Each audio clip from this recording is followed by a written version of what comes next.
And the one thing neat about being out here is the weather, as windy as it can be and as rough as it can be, you always have the opportunity to fish, and you'll always be blessed with good weather, it seems, over the course of a tournament.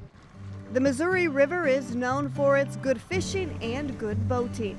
Many communities up and down the mighty Mo have jumped on the bandwagon of tourism opportunities created by this winding waterway. Icaska, South Dakota, just minutes from the nearest boat ramp, is not one of those communities. Icaska, the city limit sign shows 52, actually it's about 30.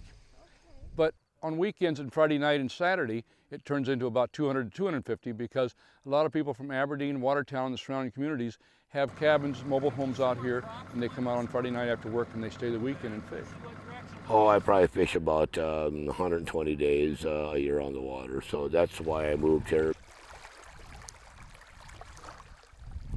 As the sun sets on Oahe Lake, there is not a boat to be found at the Swan Creek State Recreational Area. Most of the anglers, they're back at camp.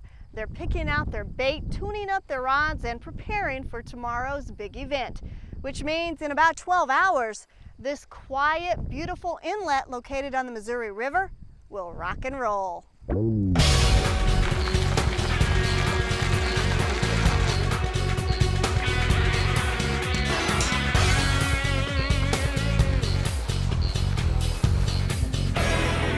The Missouri River system is an absolutely fantastic body of water to fish for walleyes because you can catch them so many different ways, trolling, live bait rigging, jig fishing, what have you. And if you ask a lot of the anglers, professional anglers that fish throughout the country, I guarantee you most of them would tell you the Missouri River system, whether it's South Dakota or North Dakota, would be right at their top of the list. With the help of the Department of Tourism and the community of Icaska, the first annual South Dakota Walleye Classic was born. And with a new tournament came some new ideas. We have 43 teams, 43 professionals, and we have 86 amateurs. And we're doing something a little different that's ever been done in the Pro-Am professional fishing tournament. We're putting 2 amateurs in a boat with a pro. That's random draw. That's a computer random draw, and we match the amateur and the pro with a different amateur and pro each day. And all the amateurs fish with a different amateur each day. So no one fishes with anybody 2 days in a row. They use the pro's boat. Everything is provided by the pro. The amateur brings his lunch, his drinks, and his rain suit. It's the first time I fished a Pro-Am event with 2 co-anglers, but the biggest benefit was the fact that you could teach more than just one person about trolling and the different things that we're doing. And I had, 6 great guys in the boat over the course of 3 days. And I think they learned a lot in regards to how I fish these systems, the trolling things that we did. It worked out great because they had exactly twice as many co-anglers as they had pros, and they didn't have to send 43 people back home. They put them on the water, they got them fishing. I thought it was a great idea. The professionals and amateurs came from all over the country to compete. Most, however, have fished these waters in different tournaments between Mobridge and Pierre. Jess Schilling is one of those professionals who knows these waters well. He was also a crowd favorite. That's because he's an Icaska local. There is a little nerves and everything going, and my brother, he was Rookie of the Year on the PWT, so it's someone to look up after and try to do a little better than him, and that's my goal, is always try to beat him, and I've done it twice now. I fished the PWT and took 16th in that this year, so it's going good, it's fun. I'm looking for fish that are under 15 inches and fish that are over 20 inches. They're allowed 9 fish in the boat on this tournament. They're allowed, basically, they can have their 5 slot fish if they want for weigh, but they can only weigh 2 fish over 20 inches. They're allowed to have 3 fish in the boat over 20 inches. It's their call of which 5 fish that I measure.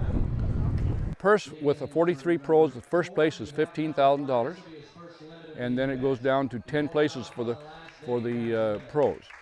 The amateurs, first prize is $3,500, pays down to 15 places. I had actually had a very good tournament. I was very pleased with the fish I had. I had about 32 pounds of fish.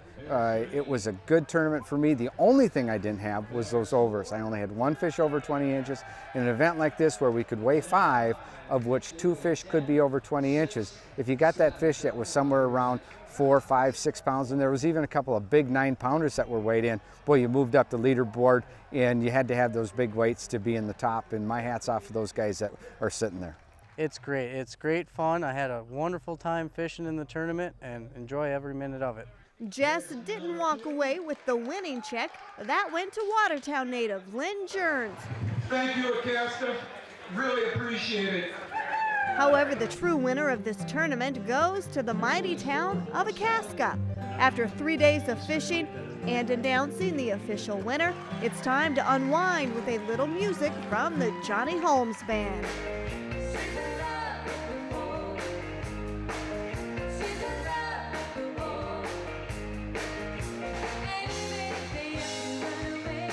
It's been a wonderful success, absolutely wonderful. They love the little town atmosphere.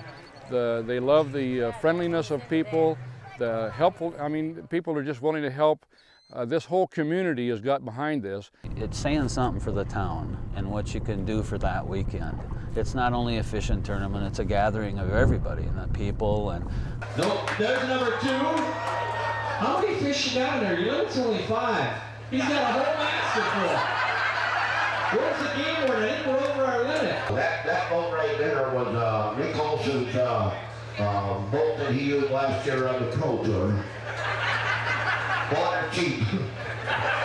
Last year it looked really clean. What'd you do to it? We modified it quite a bit. I didn't like the way he had it set up. Well, not a bad day. 37 pounds. You'll take it. You know, you might want to know what kind of...